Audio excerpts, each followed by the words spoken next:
go. Perfect. So I'll probably record like an intro before this, see how it goes. Anyway, if you introduce yourself, or do you want me to introduce? I'll introduce you. So Maria Fox, yeah.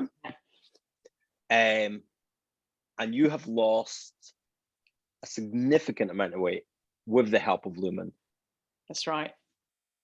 That's amazing. So we're going to get into all the little nitty lifestyle things that you've done, because I think one of the big misconceptions I see with Lumen is people think they just breathe into it and like sucks the fat out or something. It's some magical thing. You have to do some work, but it's not. You've kind of proved that it's not that hard. It's, or at least in your case, it's consistency, because people do different things and people are successful with different things. But I want to really talk about what you've been successful thing. So if you could start off with how much weight you've actually lost with Lumen and from what time frame? Okay, so I knew that I needed to lose weight after my 50th birthday in September. I'd lost a lot of weight at the beginning of my 40s. I'd done a low fat, low calorie diet. That did play to a genetic predisposition that I had around sensitivities to fats, but it wasn't really very sustainable long term, because these low calorie diets don't help with hormone regulation, etc. So I saw the Lumen thing, and I'm a big cyclist, and I saw that Chris Froome was on some of the marketing actually, which was a bit appealing to me. And I thought, wow, that's really clever that you can tell you what you're burning for fuel. And because at this stage I'd hit that hormone place in my life as a female, a 50-year-old woman. You're the most difficult phase group of people. Females generally are smaller, hormonally challenged. It tends to be more difficult. It is more difficult. So it was becoming very difficult. And anything I tried to do in that period leading up to being 50, I wanted to actually be at the weight that I wanted to be by the time I was 50, but I hit the perimenopause. I had acute symptoms in that. I had acute stress at work. I ended up in a kind of chronic fatigue space. But around that time, I'd seen Lumen advertised, and I thought I'd like to try this. And so, can I interrupt? Sorry, I'm going to interrupt a lot. Yeah. Did you ever think bullshit on it? I'll tell you what I thought. I thought, well, you got 30 days to send it back. Okay. If it really isn't, doesn't work, and I also thought, the device is not going to make me lose weight. The device is going to be a tool that's going to help me get on the right track to lose weight in a healthy way. And I also knew that the device wasn't solely for weight loss, which also appealed to me because of all the fitness stuff that I like to do anyway. So I thought, well, it's worth a try. You could pay to go to a slimming club, and lots of those slimming clubs are great. But to be quite honest with you, they're just calorie deficit. They don't take into consideration the other factors, and they aren't sustainable long term. And what I liked about Lumen was it was looking at overall health versus just weight loss, and it was looking at metabolic flexibility, which I was really interested in because of the DNA tests I'd done previously and the sensitivities that I already knew I had genetically. So if I compare me to my younger brother, he's got the same color hair, and that's about it. We've got the same color hair, but he's as skinny as a rake. He was the other sporty one in the four children in the family, really sporty. And yet, me, I've always battled with gaining weight, losing weight, gaining weight, losing weight. And if I have any periods of inactivity, weight would just pile on me. Now, some of that was definitely to do with nutrition and stress related, the appetite control and what you end up eating. Yeah. But it wasn't all about that at all. So I got Lumen, but I haven't answered your question. The question you asked was, how much weight have you lost? Well, I've lost over 42 pounds with Lumen, and in total I've lost 45. So I lost 45. 45 since September, 42 since October when Lumen landed.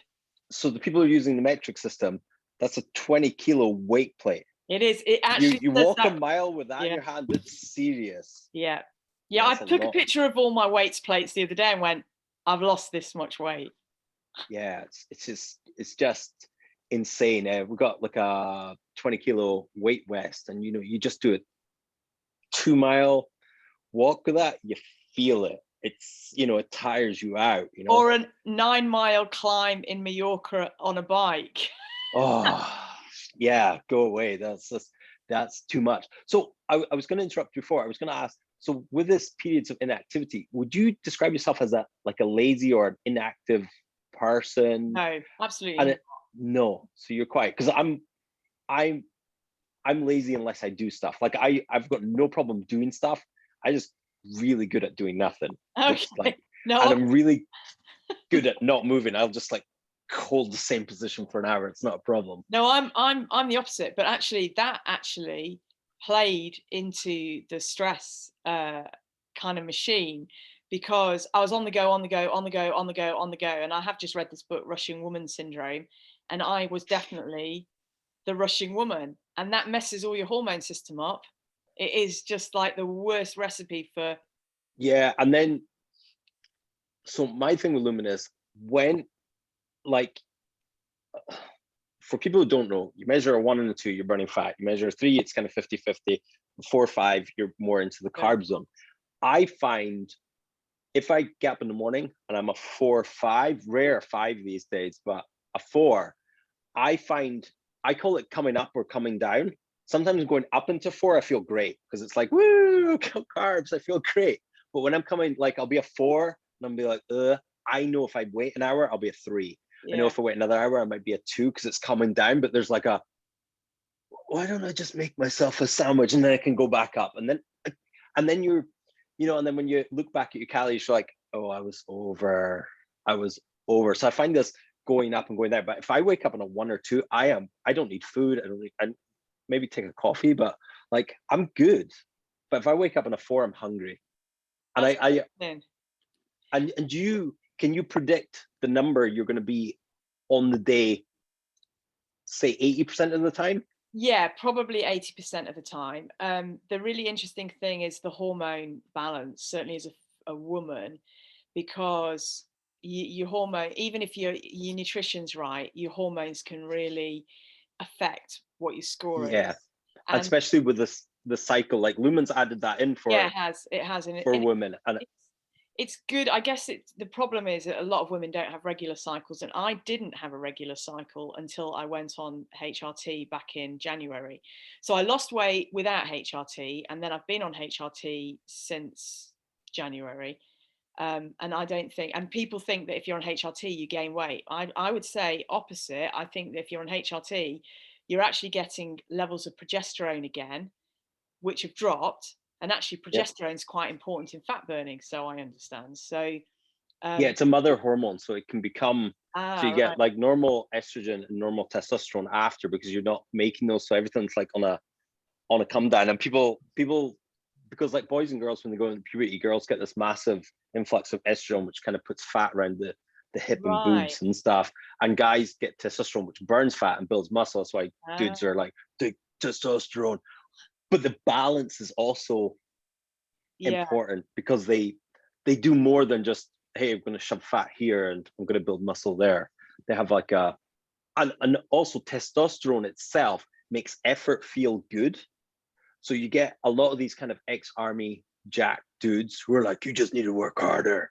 Yeah, because you've got abnormal levels. If they're not dosing themselves, they have abnormal levels of testosterone, and they always have. They're the kid at 13 with a full dark beard. They're that kid, and they're like, yeah, because effort feels good for you, sir, but for the rest of us, maybe just normal, it doesn't feel good. No, that's right. It's not necessarily rewarding for a lot of people. Yeah. So this leads me on to my next question, which is, sorry. No, I was just going to say about predicting. I think most days I can. Sometimes when I'm sometimes I actually do a breath on wake up as well, because I like to see what I am when I wake up. And as long as I haven't moved around too much, quite often that will be a good, if I literally just lean out of bed and do my Lumen breath, I've woken up with a 2 and then a 1, within 5 minutes. But then sometimes if I wait, so I do my wake up breath, and then I'll blow 20 minutes later and it's gone up. Now, I know from a test that I did recently, adrenal gland test, that my cortisol spike is really high in the morning, I'm quite at the top end of the range. And the woman actually, Yeah, when we talked about it, she said, do you find it a bit hard to get going in the morning? And I do. And she said, that's probably why your cortisol is more elevated. And sometimes it that's takes nearly an hour for it to come back to down. probably that weight state. Interesting. I was just going to ask that. Are you like a out of bed? Because I'm No. now with using Lumen and kind of rebalancing myself, I'm sharp in the morning. I'm Like bet- I don't get, I don't get one alarm clock. I'm out of bed and Oh I'm no, on it. I set an alarm now because I've come back to work. Well, kind of going back on this phase Yeah. transition, but I've set an alarm as a just in case. But yesterday morning, as long as I go to bed at a good time, I generally wake up between 8 to 9 hours after I've gone to bed. So I woke up at 6 yesterday. Great early workout before I go to work, which is, kind of helpful. But I think I'll let you go on to ask me the other questions, but we'll talk about stress on the body because that's a really key one in the whole weight loss. Yeah, I think like for people who are using their Lumen, just you can kind of figure out where your cortisol, like you're taking the breath the second you get up because the cortisol hasn't hit yet. And the cortisol, for people who don't know, releases blood sugar into the body. So all these guys that are like keto, it's like you die with blood sugar in you. You have blood sugar. Just because you're producing ketones doesn't mean there's a like carbohydrates in the body, and all your muscle can become carbohydrates or can become glucose in the bloodstream. So I think the metabolic flexibility and just working yourself like a normal human rather than taking yourself to these extremes, great. If you want to go into ketosis and you get something out of it, awesome. I'm all for do you. But yeah, I'll take my breath and I'll be like, I take about 30 to 40 minutes because I feel I've got above normal cortisol, but it comes down. I just need a little. Yeah, and it's usually like that for me. I mean, yesterday morning was good. Woke up. In fact, yesterday morning I woke up and I only got a 3 when I woke up, but it had dropped back to a 2 within 40 minutes. So it just varies, and that's the other thing I just think is so amazing about the body. People go, I love it in the Lumen community because people go, oh, is anybody else finding this? Is this how it works for you? But we are all so unique. And what is right for Maria isn't going to be right for Angus or Jenny or the new user. You've got to work with your unique makeup and find out what works for you, because your hormone regulation, your nervous system is your nervous system, and it's been filled with years of processing and experiences and everything else that makes your nervous system what it is now. I mean, yeah, and I'm not living this life or that life, so like someone burns the toast, it's the end of the world for one person. Everyone else is like, chill, I'm chill with that, it's cool. Exactly. And even if you are chill with that, you don't know what's happening in the body. Just, you're not always like, I'm stressed. You're not always crazy, like sometimes you just stress and you're like, now I really want a cake, and I find like, if I find I'm like really craving something, I can normally tell that's me dropping down a level. So I've got like 2 options: fast it out or do some low intensity exercise. I find high intensity exercise, I have to prep for that, or higher intensity exercise, I have to like, just because I'm a 4 doesn't mean I'm ready. If I feel I'm coming down, I need to like ram some carbs down me to boost that. And I almost think of the carbs as, rather than having the blood glucose in the body, what I'm wanting is to drive that sympathetic system up and get myself like, oh my god, you're gonna get chased by a bear, and it doesn't matter, doing squats and deadlifts or riding the bike hard. It's like, I think psychologically it helps. Oh, I have fuel. It might not even be digested, but the brain is so powerful that as long as you think you're fueled, you're fueled. So we're sort of mini covered stress there. So there's like 3 kind of big components. Maybe you'll agree, maybe we could add more to it, but you got the stress component that you have to take care of, because that affects your appetite and your energy levels and your output. If you feel like, I don't want to do anything, all I want to do is eat cake, well, your calorie deficit's disappeared if you want a massive weight loss like you've had. And you've also got exercise and you've got nutrition. Sleep. Which one do you want to? Well, sleep is the other huge one. I kind of lump it in with stress.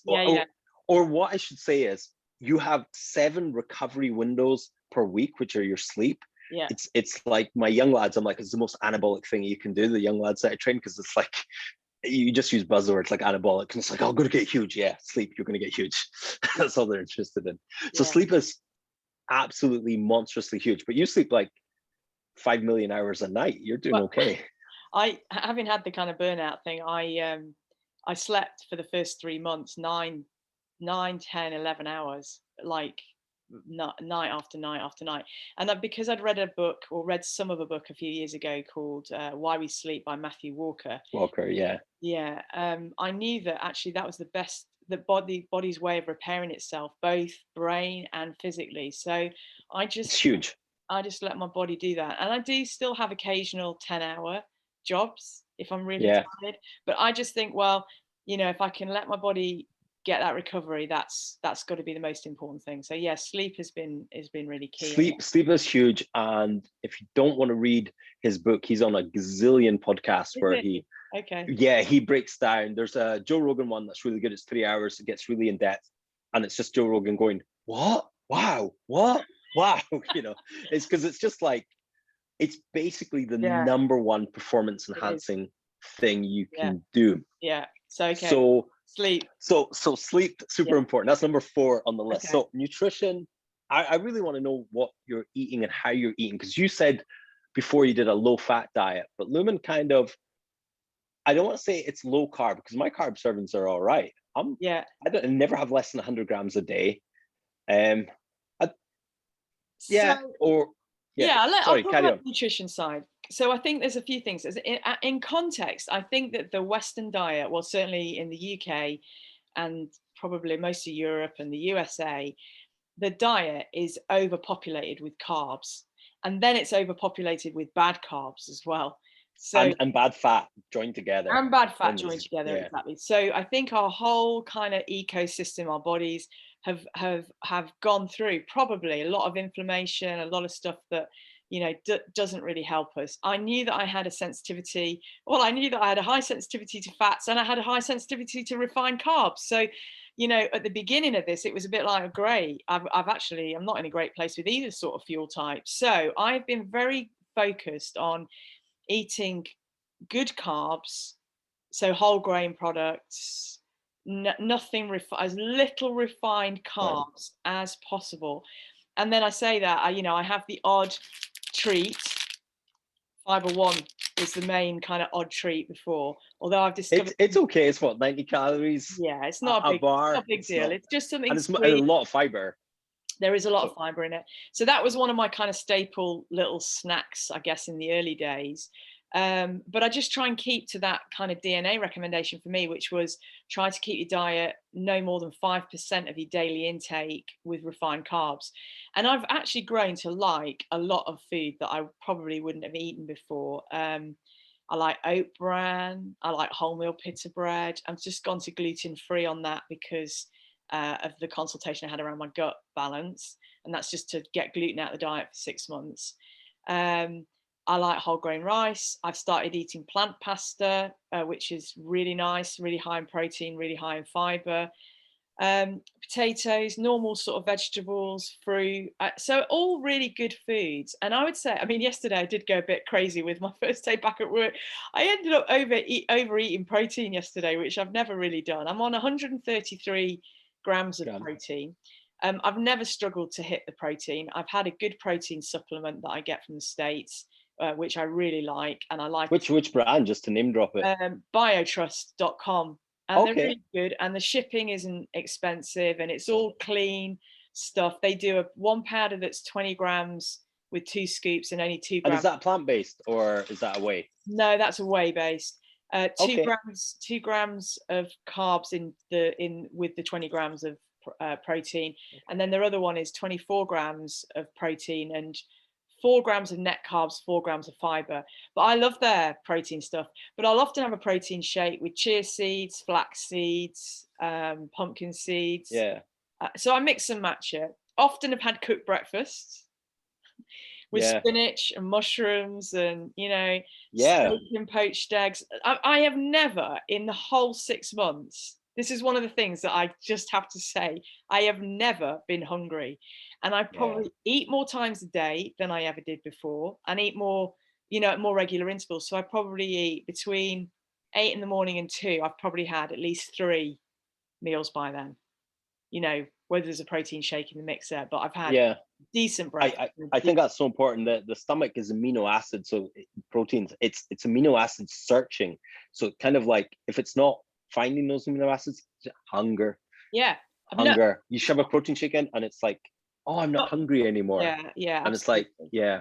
So the food's been really easy, and then all I've done with because people, when they first start, they say things like, "Oh no, how am I going to manage? I don't know what the day is going to be. Whether it's going to be a low carb or a high fat, or well, it is a high fat if it's low carb, or a low fat, Yeah. a high carb day. What am I going to do?" And I just say, plan your protein, and then be flexible with what carbohydrates and what fats you're going to add to that protein mix.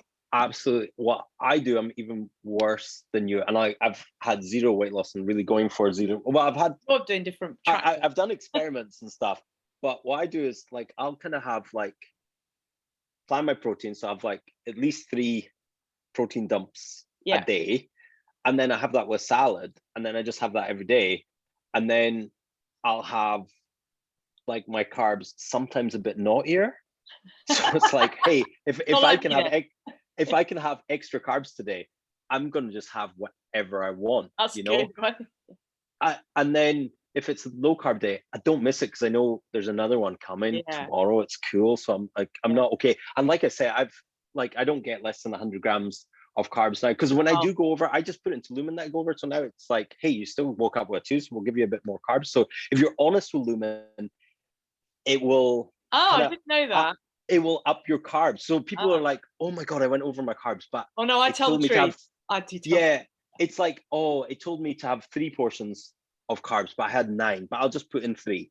And then Lumen's like, well, you're a 4. But if you told it you were a 9, it would be like, well, of course you were a 4. You had 9 portions. I didn't know that it did that. I knew they said to me that they had told me that basically the allocation is based on your breath measurement. So I know that's the case. You get a bit more if you blow a 1 than if you blow a 2.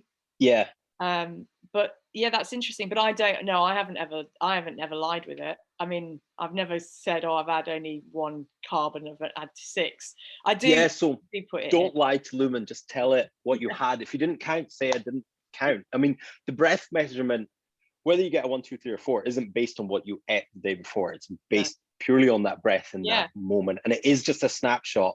It is. Like this morning, I blew a 3, but my son was fighting with the cat, and like, this cat's crazy. So I just waited 2 seconds and did it again and got a 2, because I knew I wasn't a 3. I knew I wasn't a 3. I was definitely lower. It was just that moment was like, and I could feel my heart pounding, because like, this cat could just attack you. It's crazy. Okay. So nutrition kind of covered. So plan your protein. Eat plenty of veggies. You're pretty good. Yeah, loads. I mean, veggies and stuff. Broccoli. I mean, I eat certain things. I go to Costco every week and I buy a big bulk of certain things: spinach, broccoli, mushrooms, raspberries, because they are high fiber fruit, quite low in sugar, and really nice with cream. And on a day where you're allowed fat, why not have cream?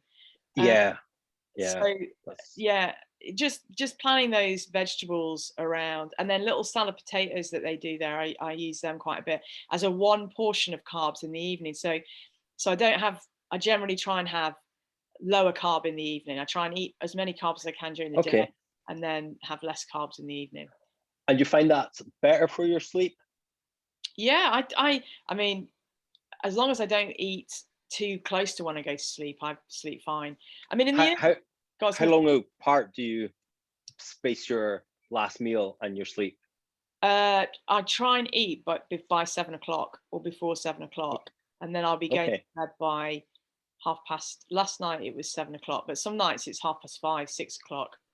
And then I'll be going to bed at 9:30, 10 o'clock. Okay, so that's okay. How long do you fast per day? Well, so, and that's a good question, because there's a load of people that are quite obsessed with intermittent fasting. And I think that it's good, and it does, you know, there are some real health benefits around intermittent fasting, but you have to find what is right for you, and filling out a questionnaire online is not going to tell you what is right for you in terms of fasting. The only thing that's going to tell you is how actually the Lumen device starts to give you those breath measurements, because I found that I can actually be a 1. I've been a 1 before I've gone to sleep at night, which is great, because usually that means that I'm definitely going to wake up the next morning, unless I have a bad night of dreams. I'm going to wake up with a 1 or 2 in the morning. But I generally no longer than 11 to 13 hours. That's kind of my window. I'm sort of the same. I'll do 11 hours on a quote unquote bad day, where it's just, you know, I've just been caught short and I'm like working, and I'm like, you can eat now or you're eating at 2. You can eat 8 in the morning, your next slot to eat is 2, so make a choice, Angus. And also depends on when I take that Lumen breath. But yeah, I'll go between 11 hours and 16 hours. Again, the more metabolically flexible you are, I'm really like, oh, could do with something to eat, but I'm cool till 2 o'clock, and that's 8:30 will be my last meal normally. Right. And I just don't find it like a bother. So the other thing I do as well is in the evening I do generally have some sort of sweet treat, and I've recently invested in these keto bombs, which are absolutely to die for, delicious dark chocolate with no net carbs in. It's all 0.8 grams of net carbs. I've got a product you might like, which is going up there, called Keto Fuel, and made by a company called Ape Nutrition. They're down in Exeter, I think, or Essex or Devon, I think they are. And they're delicious. They are so nice. So I'll grab one of those in the morning with a coffee, and that's great. They're just high fat, 80% fat, 10% protein, and 10% carbs. They're delicious. They're like 350 calories, but it's like mine are only 70. All right. I class mine as a meal, but sometimes I'll cut it in half and have half. Yeah. So like have half and half, but I can class that as breakfast. That will be so like, and then when I do my Lumen breath after, I'll call it a keto fast. Yeah. Because I have eaten, it's still 350 calories, Angus. You know, you still had food. You have 3 slices of toast for the same calories. Yeah. So that's it. So now on to exercise. Yeah. Which I'm super interested, because you do zone 2. Zone 2 has been like out forever. There's like Phil Maffetone was really like big on like zone 2 and this kind of nose breathing, and it's only really come across my window since December, and it's been a game changer. It's been that one component missing, because I would do loads of walks, but I wouldn't do anything. I would skip straight from zone 1, and it would be like 3, 4, or like, you know, max heart rate for 2 minutes, and oh, didn't I do well? No, you didn't. So you do zone 2 because you're like a cyclist. What kind of watts are you putting out in your zone 2? So I think my average watts this morning for the whole ride was 130, which is in my zone 2 in terms of my FTP actually. Cool. So when my FTP is around 210, it was 230, but as I lost weight, I could on the indoor bike, I was struggling. I was starting to feel like I was nearly dying. So your FTP was 210 or is 210? Sorry. It's 210 at the moment. It's around 210 at the moment. And FTP is functional threshold power. Yeah. So that's the kind of max you can hold for 20 minutes? An hour. No, hour. No, it's based on an hour. But the tests that you do are usually either a 3-minute test, which is not very predictive, but you add a formula to that, a 10-minute test or a 20-minute test. So, and the 20-minute test is the 20-minute test you have to do in a 45-minute kind of session, as it were. So but then there's a calculation that then works it out that what your FTP would be then for an hour based on that 20-minute test. So 210 is where I'm at at the moment, which is fine, because obviously my weight has come down, so my power to weight ratio is a lot better. I'll have to look that up. That would go like 40 pounds different. You can afford to drop a few watts, because you must be so much faster on the bike in the real world. I've gone up. I'm not back to my kind of my 2012, 2013 speeds when I was averaging kind of over 18 miles an hour on most rides, even up to 70 odd miles. But but the power thing is really interesting. And so what's interesting is that the endurance level in the power zones is also kind of almost related to my heart rate zone too. So my heart rate zone is zone 1 to 2 when I'm on the bike, and then the power zone is also zone 2. The average power for that ride is also kind of zone 2. So that's about right. And then when I do an indoor ride, I tend to do one of those a week, either a 45-minute threshold ride, which is really working at tempo threshold the whole ride.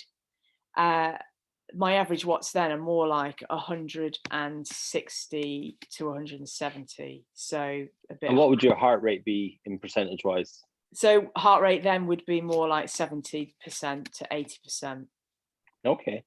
And then if I do a hit, which I sometimes do, it's more than 80 to 85%. But because of some genetic, I didn't mention this to you, but I also have a genetic predisposition where my heart responds at a high rate to exercise, and you have to be a little bit careful with over egging it when you're in that space, because you're apparently more at risk of sudden cardiac. Okay, avoid that. Avoid yeah, that. Just, I don't want to do that. You're getting so many health benefits from like the zone 2. It's just so bizarre because it's almost too easy. So when I've got clients in, so I'm looking to get another couple of bikes, and I've got this outdoor space because I want clients just to come in the morning and just use the bikes, like without me training them. Hey, just hop on the bike, no brainer, heart rate monitor, be around here, breathe through your nose, chat to your friend, do whatever, just get 10 minutes to half an hour. Sorry, it's my son just popped in. He's wonders why I'm talking to myself. And then quickly check time. No. So yeah, I just want people to come in and get 3 to 4 times a week if they can. You know, if they can get once, great, but 3 to 4 would be ideal, of just 20 minutes to an hour, whatever they want. Well, I can really recommend the Stages bikes, and if you need a contact there, we're gonna go with the Concept 2 bikes. They're on order. Yeah, I love them. They're great. We have all the Concept 2 equipment, and we have like leaderboards. We've got a couple of world records in the gym for people on the skier, because we're all 4 people like the skier, and they all have good records. Everyone else hates it. Right. Excellent.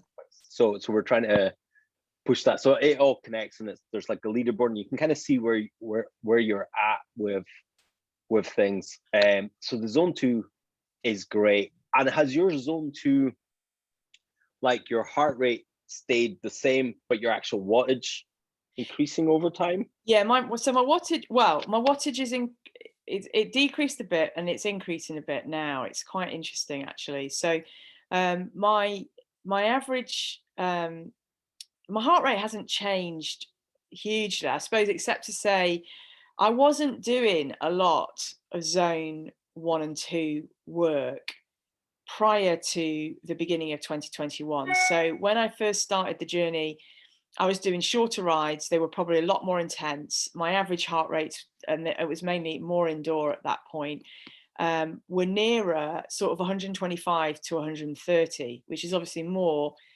70 to 75%. So my tempo zone stroke zone 3 is 120 to 136. And then zone 4 is 136 to 150, and then over 150 is zone 5 for heart rate.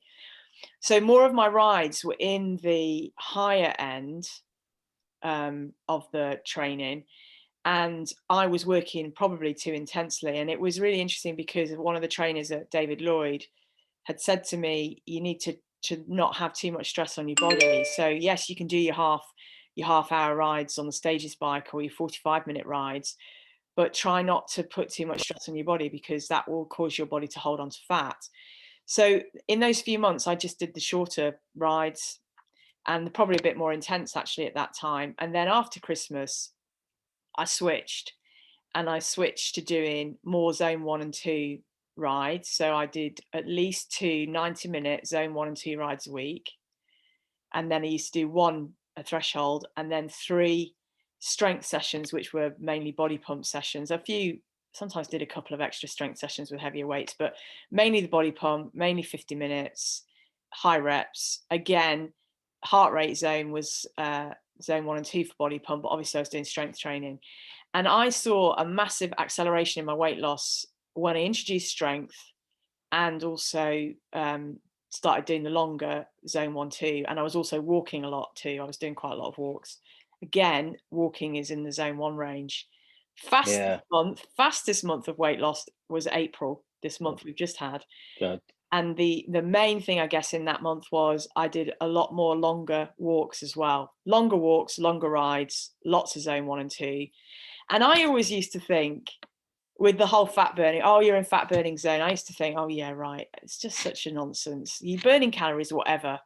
But the truth is, you actually are in a better fat burning zone. And I understand that more because the body will use fat for fuel when you sleep because it's got less, it's not massive demand on it. When you're in that intense zone, it wants carbohydrate because it needs fuel fast. So if you're exercising at a lower intensity for longer, stands to reason that actually that's going to impact and help your fat burn. 100%. And I think that's living testimony of that. Yeah, and I think if people want like a really simple takeaway, it's like if they just nose breathe when they're cycling, like need to mouth breathe, you're probably going past a test. There's also an app called HRV Logger, and it's got a system on it. And there's a thing called DFA Alpha 1, which sounds way more complicated than it needs to be. And basically 0.75 will show your aerobic threshold. So if you're below that, so say you're 0.6, you'll be, you're kind of burning carbohydrates and you're coming out of that aerobic zone. So aerobic with oxygen. And when you start moving into anaerobic, you're gonna need carbohydrates. And that's great because people should train both zones, but they don't need to do as much high intensity as kind of it's advertised, because everything's high intensity. And we all love to like sweat. I always call low intensity, high intensity is uncool brother, because like high intensity is like people dripping with sweats. They got like glistening abs, and they're like, yeah, you're breathing heavy, so you must really be burning loads of fat. And yeah, you can burn fat later on. Yeah, you can. But you need to be an efficient fat burner. Yeah, before for that to happen. Otherwise, your hunger and cravings are just going to go through the roof because your body's like, hey, we lost all those carbohydrates and we have to replace them immediately because the actual mitochondria isn't efficient enough to like burn fat at rest. And I find, like we were talking about, like you've lost 20 kilos and you wear weight vests. So when you're walking with that, walking is then maybe zone 3 for some people. Fast walking certainly is. Yeah. Zone 3. So now you're tipping into carbohydrates, and then you're like, so someone runs to catch a bus and they're overweight, and that's that little run to catch the bus when you're overweight, then burn some of those carbohydrates, and then you get this dip, and then you get these cravings, and then you get out of cycle. So the more kind of overweight you get, the more difficult the body has to manage itself. There's like a minimum requirement of movement we need. Absolutely. And one of the things as well I've noticed is that doing the zone 1 and 2 and then having the one maybe intense session, my VO2 max has gone up from around 41, 42 it would have been last October, and it's now 44, which for my age group is in the superior. Awesome. It's in there. You're the top fitness aid 5% for your age. Yeah. And how 20-year-old. Sorry, how are you tracking that? Is that through the Garmin? I use that on I use my Garmin to connect with that. I've got 2 Garmins. I've got a Garmin Edge for the bike, which is bespoke for the bike, is a bike computer, but then I've also got the Garmin Phoenix X Plus, I think. So. And that integrates with Lumen as well. Does that integrate well, or do you just use your phone and? No, it integrates well with Lumen. At the moment, it's only kind of narrow. So it does the steps, it does flights climbed, it does sleep quality. It doesn't pick up the exercise sessions directly, but I guess that might be a feature that they add at some point. But I love that you can compare your workouts in the Lumen app. In the tab where you can, in your Me tab, and you can click on your measurement and you can say post 90-minute bike ride, and then you get all your readings for your post 90-minute bike rides. That's really cool. Yeah, that's cool. I love the updates to Lumen. They're really regular with updates. So Lumen last year to this year was really good when it started, but they've done so many little things that made me so happy, like just little tweaks that are really good. I really love the fact you can just go through all your measurements and you can almost see seasons. You're like, oh, this was a bit of a 4 season. This was 2. What did what did I do here? That seems to be 2s and 1s. And then you can kind of look back at your exercise history and be like, oh, this happened and this didn't happen. So I think like zone 2 training, I think something people just need to get into. It's stress eating, it's calorie burning, it's fat burning, it's movement on the system, and it doesn't require as much or any recovery. It's actually almost a recovery tool. So if I don't know, you go heavy squats one day or like body pump and your legs are a bit sore, it requires zero motivation. So in December when I first started, I was like, I'm going to do this as a kind of gateway to the least motivation needed. I just hop on the bike and the wheels go round and I'm trying to keep less than up. And then, my watts weren't anything impressive, but now I'm all right. I'm pushing out watts at my low heart rate. I have lost my ability to push at higher intensities because I've avoided it. So my anaerobic isn't what it was. I did a 5K on the ski that was 20 minutes 50, and I'm not there now because of the pace I was holding. I'm like, how was I holding that pace? I can hold that for a 2K now, a gun to my head. But my lower intensity. So when I did my marathon on the ski in December, I'd previously done a half marathon way back when, and I kind of like got to the half marathon mark right about the same time. So I'm like, oh, my long duration is exactly the same. In fact, because I'm now going to do another half marathon on top of this, where that I would have had a sprint finish for that half. So I'm thinking, oh wow, that's really good. Wow. But my 100-meter time has gone up as well. But my 500, my 2K and my 5K are not where they should. They're not far out. Not far out, but my recovery from them is no problem, because again, I'm avoiding these higher heart rate zones in big doses, right? Because I don't recover well from them. I'm great at the time, but the next couple of days I'm a little bit all over the place, and I should probably maybe just fuel up crazy amounts before. So I think that's interesting. And then same with my weight training. So I lift weights every day, and I only do 2 sets of each exercise, or 2 working sets, because I'll have a few sets working up to my working weight. And so I get about 10 sets of squats, 10 sets of some sort of hinge movement like a deadlift, 10 sets of some sort of pressing movement, and 10 sets of some sort of pulling movement per week. But because it's split up into 2 sets 5 days a week, sometimes a little bit over, I've got those sleep blocks in between. Yeah. So my recovery, I'm never sore, but my strength just is going up ridiculous levels. That's great. Again, super easy. And it's so weird, because like my old mantra was kind of like, push it, no pain, no gain, put in extra hours. Are you tired? Good. That means you can push harder. And it's like, now it's just, I'm all about just enjoy the process. Yeah. And brilliant. And fixing people with burnout. That's huge. And I think that's what Lumen's really powerful at doing, if you let it. Absolutely. Well, because I think people, people are just trying to force. That's what I see a lot of people just being like, why is this not happening? And you can almost tell by the post. Yeah. Why is magic not happening? I need magic. Yeah. I know. It's like, what you need to do is go in a corner and breathe. And let's see if the number changes. You're not allowing your body to do its work. So you're constantly burning carbs. And to lose fat, you have to burn fat. And if you're burning carbs and you don't have carbohydrates in your system, you're then burning something else. Yeah. What are you burning? I don't know, but I would assume it's lean tissue. Yeah. If you don't have carbohydrates to burn. Yeah. So you're on this super low carb diet. You're fasting these long periods of time. You're doing high intensity exercise, and it's like you're not matching the fuel to the workout.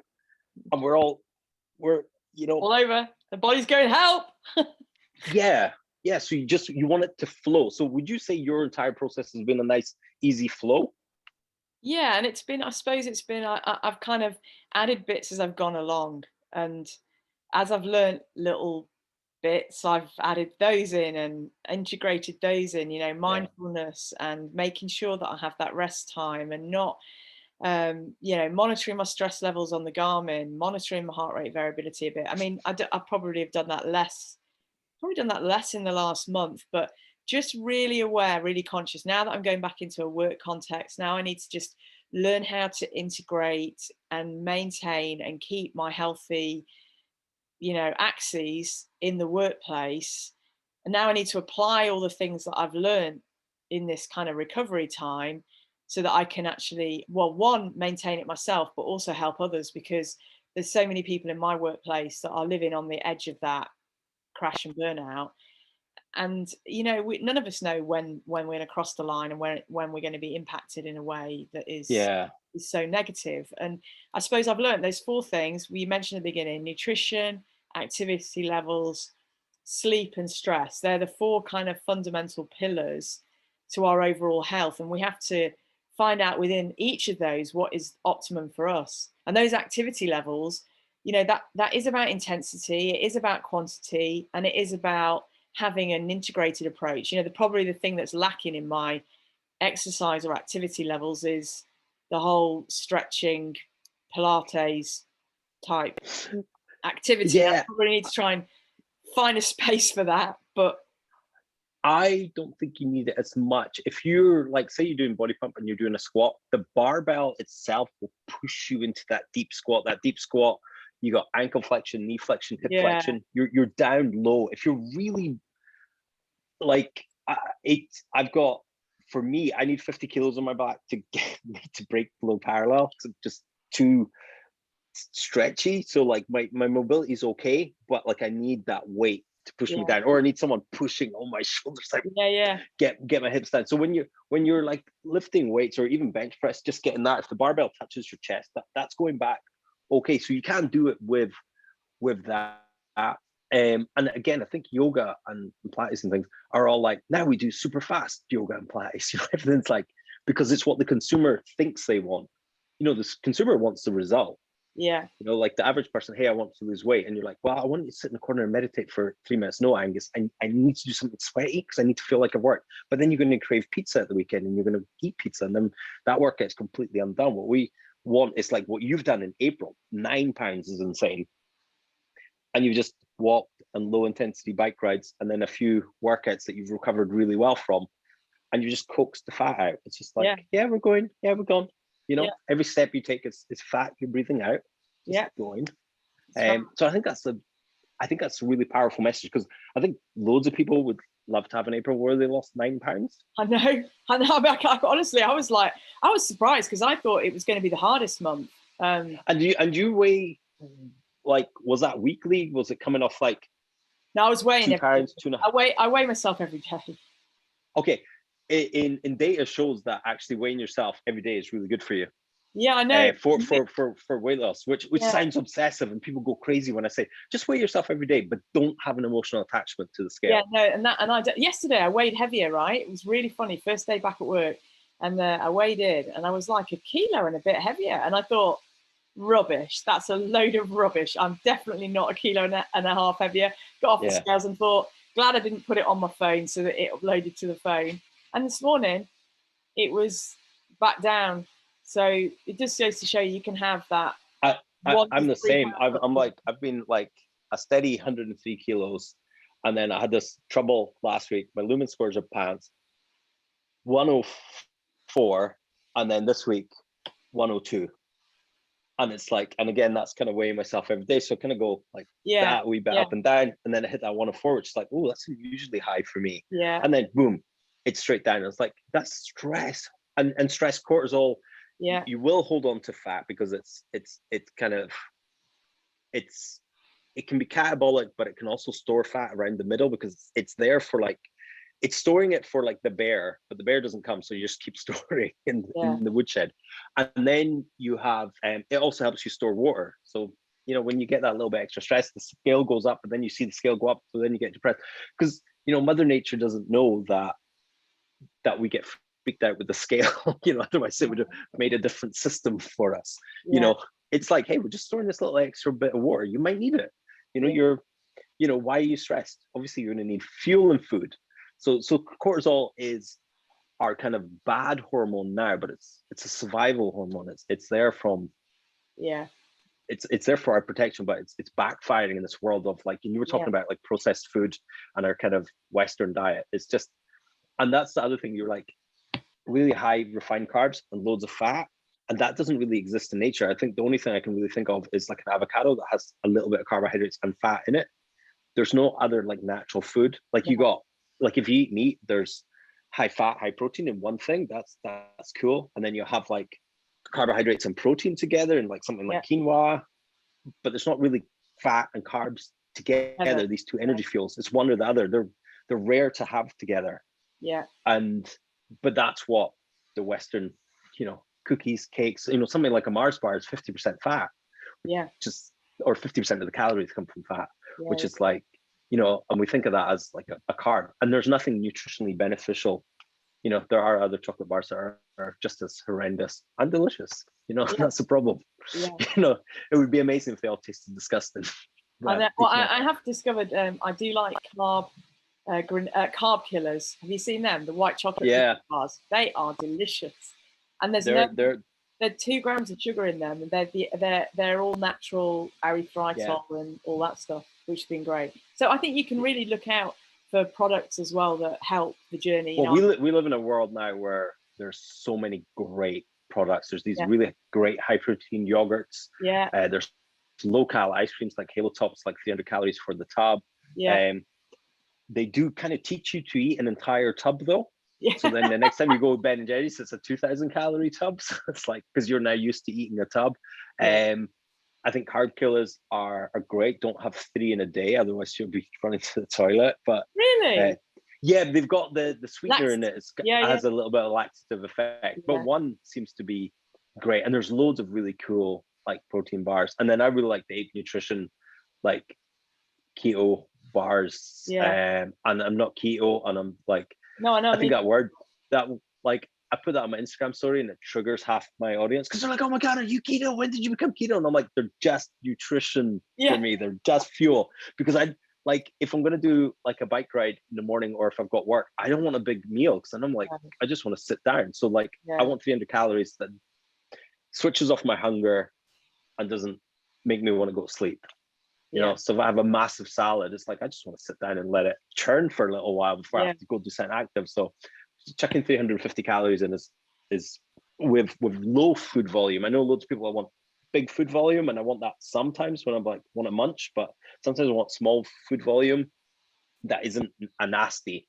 That's why, like, crisp and a chocolate bar can be really great sometimes, because you give it to a kid and they can go run, play football, and they're not going to be sick. You give them the same calories in a Sunday roast. It's like, I can't move, Dad. So that's it. Is there anything you want to add onto the end? I think if you're probably going to publish this on your YouTube channel, and I think if anybody's watching it and they're thinking, oh, like I'm really active because of the cycling and everything else, I think the message is actually, I am active, but what I would say was I was very active before Lumen and before I actually lost the weight. And the components that have actually helped me to get down to a healthy BMI, lose all the fat percentage, get my whole kind of life back into a physical, mental, better place, has been a balanced approach, and it has been an integrated approach. So it's been working on each of the activity level, the sleep, the stress, and the nutrition all together.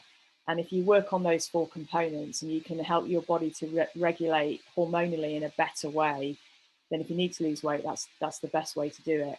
And your activity level could be just a walk every day. Just a zone 1-2 walk every day will actually make a massive difference. They do say that if you walk 10,000 steps a day, in a year, you'll lose weight. So you address your nutrition, you address your sleep, you have some level of activity and movement, and you get the stress managed, then you should be able to lose the weight. And if that isn't the case, and if you're struggling to lose the weight, I guess the other place you need to explore is your whole gut balance, and that's probably a conversation or an interview for another day. But you know, the gut, if your gut is not right, they call it in the book that I read, The Gut Balance Revolution. He talks about it being the garden for your nutrition, and he says if the garden isn't well weeded and well watered, then your losing weight won't happen, because your gut controls your endocrine system to some degree, your nervous system, and so your body just will hold on to fat rather than burning it and using it up. So yeah, absolutely. a fairly healthy gut, and there are companies that will do that gut test. I had mine done with healthpath.com. They were very good. Yeah, I totally agree with the gut. It can have, you know, and even if people aren't like, oh, but if you're in a calorie deficit, you lose fat. But I think it's really difficult to get in a calorie deficit when your energy sucks because you're not stripping nutrition properly from the food. And then the only nutrition you do strip from food is just pure sugar, because it's really easily digestible by the body. And then that puts your energy out and puts your hunger and cravings out, and then you're probably eating more than you think you are at that point. So yeah, get in the gut. I've got a device, another device called the Food Marble, and you breathe into it and it checks for hydrogen in the breath, which is your gut bacteria is producing the hydrogen, and then it's in your gut, and then it gets into your bloodstream and gets into your lungs. So if you're producing hydrogen, it means your gut bacteria is farting into your system because they've eaten something you're not digesting. They are.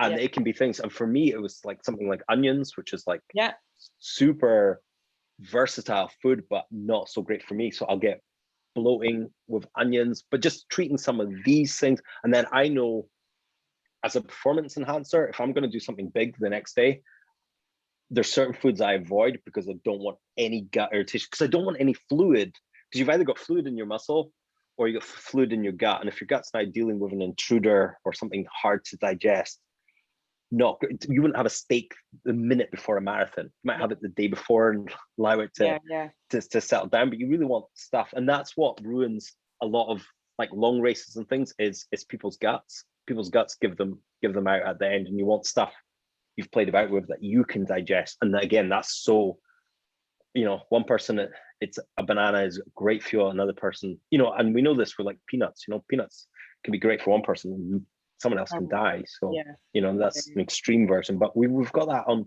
And that's what I'm saying with individualization, just finding what works for you. Anyway, super nice talking to you. I don't know how I'll edit this. I might split it into little things, but I might put it just up as one massive conversation. Conversation for people to dig in, especially if they're new to Lumen or they're thinking about getting a Lumen and they're thinking about, is this for them? Are they willing to use it as the tool? I think it's really useful for, obviously, like I hate Lumen's marketing where they're like, everyone's like, oh, just breathe into this, and then I'm going to push this portion of carbs, and I just find the adverts are really cheesy, but the device itself is really good and it's really beneficial. And I wish people would like get that that kind of element. And I find it as a stress barometer, you know, like knowing you're stressed, like, you know, when you're stressed, but sometimes you don't know when your body's stressed. It doesn't feel like that. And just knowing that and being like, right, today I need to chill out, or I'm not going to do my high intensity today. I'm going to do this zone 2 and get myself back into fat burn and see what happens and see how I feel. And that for me is like mood and stability and just holding on, and just it's really good. So you've had massive success, so I'm sure we will talk again. I'm sure we will. So it's really good to talk to you. Thanks for inviting me to absolutely no problem at all. Let's go.